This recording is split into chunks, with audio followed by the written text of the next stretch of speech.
Good morning everyone, welcome to another episode of The Road Chose Me. I am continuing my trek north on the Alaska Highway. You can see it's a beautiful fall day here.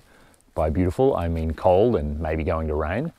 And on today's episode, I want to go over some vehicle requirements or a few things that I recommend that you should have on your vehicle or with your vehicle when you're setting out to drive the Alaska Highway. And so some of these apply to the highway itself, and then some of them apply to the types of roads that you want to explore as you get further north.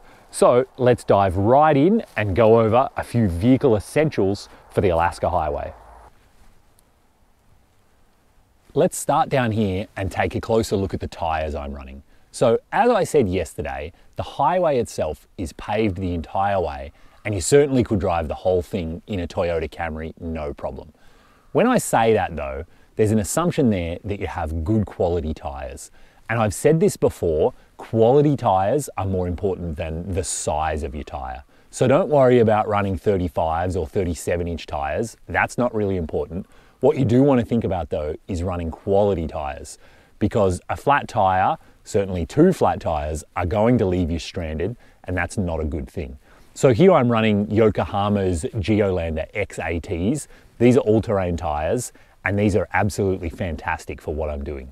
So the highway itself is paved, all-terrain tires work really well, and then later on when I get further north, I want to drive up to the Arctic Circle, I want to explore other back roads like that. Those are gravel and they're notorious for having quite sharp rocks, so a good aggressive tire is really nice to have. As well as that, there's often mud, the roads can be notorious for being really slick. They put this special compound on the Dalton Highway that makes it really, really slippery. And in my opinion, all terrains are much better than mud terrains for this type of trip. You're literally gonna do 4,000 to 5,000 miles on paved roads and maybe 1,000 or 2,000 at most on gravel roads. So for my money, that's an all-terrain tire all day long. Don't mind me, I've just boiled some coffee here at breakfast time. And so I'll just move around the back here.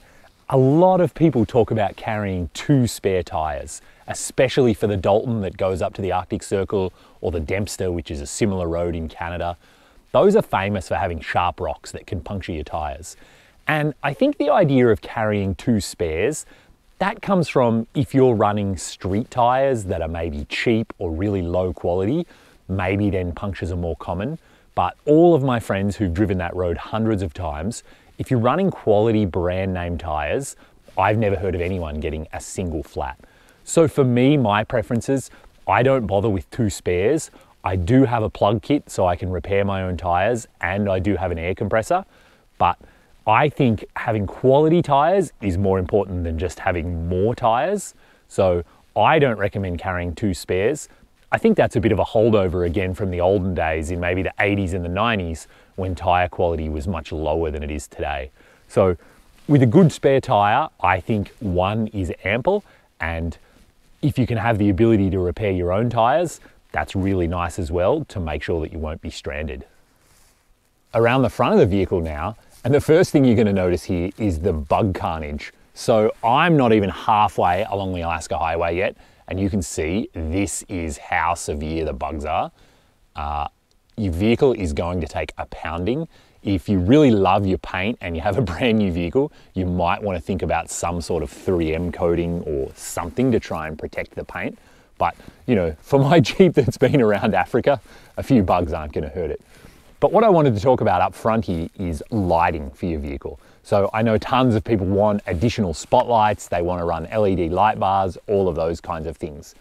But you know, I'm going to let you in on another reality of the Alaska Highway. You're going to be driving the highway in June, July, August, and during those months, the sun is up for about 20 hours a day in most of Yukon and Alaska. In fact, as you get further north, it will be up even longer than that. So that means the sun comes up at about 4 o'clock in the morning. And when I say up, I mean like you could get sunburnt at 4 o'clock in the morning, and it won't go down again until sometime after 1 o'clock, 2 o'clock, 3 o'clock. And again, you can be outside, you don't need a headlamp, you don't need to even have the headlights on your vehicle turned on. And that's for months and months at a time. So the first time I drove up to Alaska, a rock actually smashed one of my headlights. And I drove around for 3 months and I didn't even know that, because for those 3 months, I never needed to turn my headlights on. It wasn't until I drove all the way down south and I started driving at about 9 p.m. I realized one of my lights wasn't working. So you can see I still have the covers on my driving lights because I simply don't need them. Even now in September, the sun isn't setting until about 8:30 and I'm getting on the road at about 7 in the morning. So that's plenty of driving for me.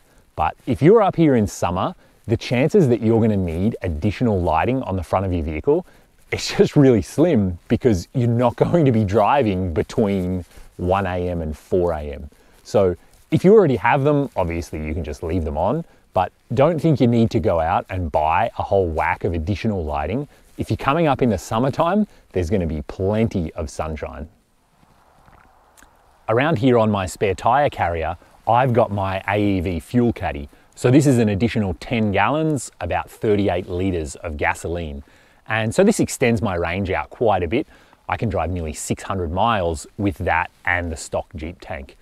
But again, I'll tell you a reality of the Alaska highway. It's a lot more populated than you're thinking. There are towns all the way along, and you simply don't need this kind of range to drive the highway. So in fact, this is empty right now. It's probably going to stay empty for my entire drive. If you've got a range of 300 miles, you can easily drive the Alaska highway, no problem at all. And even when you get up to the Arctic Circle, whether you drive the Dempster or the Dalton, a range of 350 miles is more than enough to make it to the gas stations that are on those roads. So again, you know, you see lots of people drive this road and they have like 9 jerry cans on their roof. And the reality is you just don't need them. Gas stations are a lot more common than that. And let's be honest, if you've already been driving for 4 or 5 hours, it's a nice excuse to get out and stretch your legs and fill up with gas.